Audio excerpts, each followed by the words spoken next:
ট্ৰেক্টৰে মাটি চহাইছে মন্ত্ৰী যোগেন মোহনে। বহাগ মাহ শেষ হ'ল, এতিয়া খেতিত নমাৰ সময়। খেতিত ধৰিলে মন্ত্ৰী যোগেন মোহনেও। মাহমৰা সমষ্টিৰ লিকচন চেলেংগাঁৱত সমূহীয়া হালজোৰা কাৰ্যসূচীত অংশগ্ৰহণ কৰিলে মন্ত্ৰী যোগেন মোহনে। চৰাইদেউ জিলাৰ লিকচন চেলেংগাঁও বিজয়বন্তী যুৱ সংঘৰ উদ্যোগত আৰু বৃহত্তৰ মাহমৰাবাসী ৰাইজৰ সহযোগত মাহমৰা কেন্দ্ৰীয় বহাগী বিদায় উৎসৱত পৰিলক্ষিত হ'ল এক ব্যতিক্ৰমী কাৰ্যসূচী।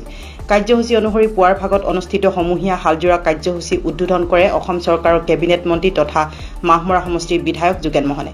তাৰ পিছতে সমূহীয়া জলপান গ্ৰহণ, পতাকা উত্তোলন, স্মৃতি তৰ্পণ কাৰ্যসূচী আৰু বিহুৰ অনুষ্ঠান অনুষ্ঠিত হয়।